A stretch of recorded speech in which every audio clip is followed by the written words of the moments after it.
Opa, Gustavo aqui com mais um vídeo de dúvidas e nessa semana eu vou falar sobre quantitativos de obras, um tema muito importante na hora de fazer o orçamento de obras, que é o que? Levantar as quantidades do seu projeto, né? Levantar as quantidades do orçamento. Na planilha lá a gente tem a unidade, né? A tabela que você está usando, o código, a descrição, né? A descrição do serviço, a unidade, que unidade que ele é o serviço, se ele é em área, se ele é em volume, se ele é em quilos, né?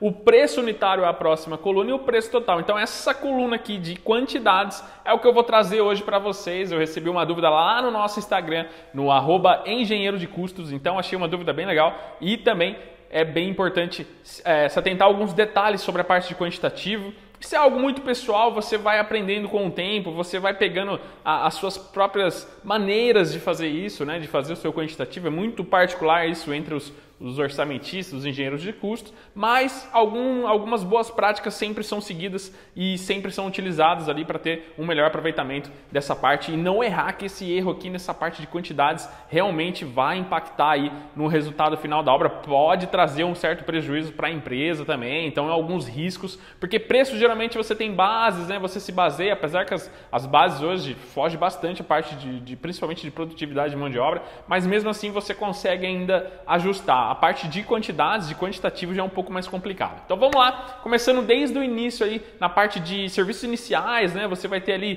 canteiro de obras, né? Execução de gabarito, então ali você pode já fazer essa parte de pegar por unidade mesmo, execução de instalação de luz provisória, instalação de água, parte de canteiro, né? Geralmente em área, então você vai pegar a área do canteiro, pega ali a largura e o comprimento do canteiro, você tem uma área mais ou menos de como vai ser o seu canteiro, então você consegue quantificar isso. A parte de execução de gabarito também é em área, você coloca 1 metro, 1,5 metro da edificação, né, para trás, que vai ser feita a execução do gabarito, então você coloca 1,5 metro e calcula ali aquela área, você também já encontra aí essa parte de execução de gabarito.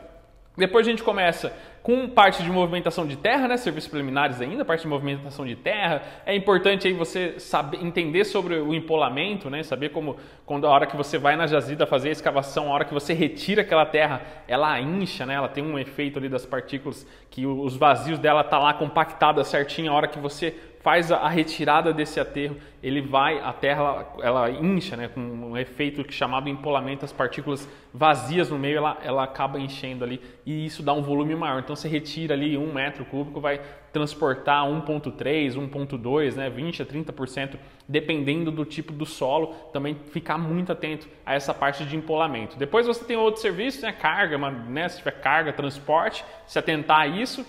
Aí já começa a parte de fundações, depois a gente já começa ali na parte de infraestrutura, né? Que aí você tem brocas, algumas composições já tem a parte de concretagem, então você não precisa quantificar isso. Isso é uma questão bem levantada nos nossos treinamentos. Por que a gente não considera a concretagem, né, de tubulão, de brocas, de estacas, né?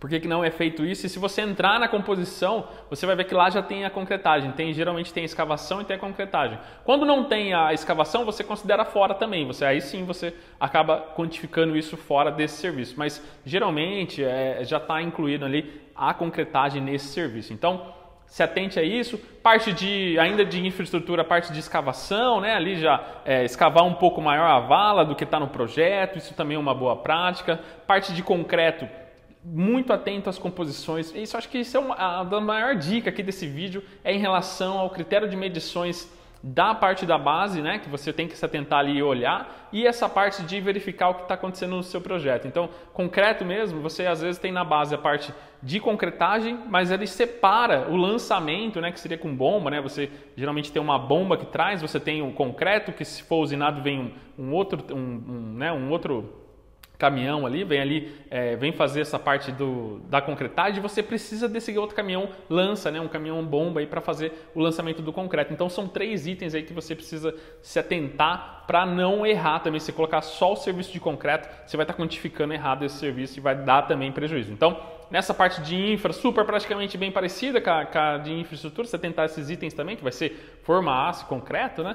Depois a gente começa a ver alvenaria. Na alvenaria, se atentar também a parte de vãos, né? Se você vai considerar ou não, geralmente a gente só retira vãos acima de 2 metros quadrados numa parede. Então, a alvenaria em área, né? O comprimento, a altura da parede vezes o comprimento dela, você tem a área dela. e a gente desconta ali esquadrias, portas, só que ultrapassem 2 metros quadrados é uma boa prática, porque você tem um arremate, né? Você tem todo o enquadramento ali da esquadria, você tem vergas e contravergas que geralmente não estão no quantitativo, então essa é uma boa prática e também já é um critério de medição depois para o empreiteiro. Se você fez isso no orçamento, a hora que você for medir para o empreiteiro, a hora que você for executar a obra, isso já está praticamente pré-definido, tá? Depois da parte de alvenaria a gente tem esquadrias, né? Porque é por unidade, um pouco mais simples, você só tem que se atentar às descrições de tipos de esquadrias, né? Se é de alumínio, se é de ferro. Depois a gente tem a parte de cobertura.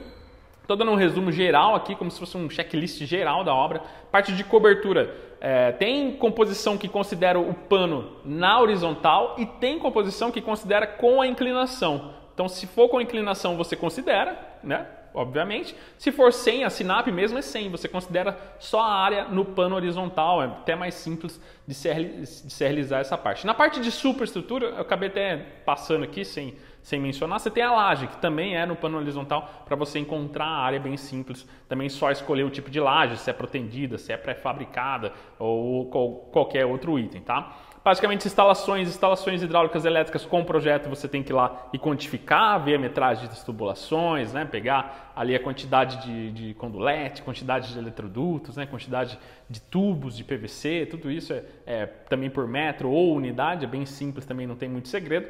Parte de forro também é em área, igual de laje. Revestimento, chapisco e reboco. Geralmente é a mesma metragem, né? Você vai pegar o chapisco de área interna ou área externa, geralmente você acha também da mesma forma que você calculou a parte de alvenaria, você tem ali somente dobrando, né? Lembrar de dobrar, porque você tem a parte interna e a externa, você vai chapiscar e rebocar dos dois lados ali, você já encontra também facilmente esse item. Então, praticamente que demos uma geral, depois você vai ter serviços complementares, né? Parte de vidros, né? Essas coisas assim também é por unidade, é bem simples. Os principais itens mesmo que você tem que se atentar, eu já mencionei, já falei aqui praticamente um a um. Espero que você tenha gostado dessa parte de quantificação, que é muito importante. E qualquer dúvida, sempre dá um aviso pra gente, comenta aqui no blog, dá um curtir se você estiver assistindo no YouTube. E até o próximo tema. Um forte abraço, até mais.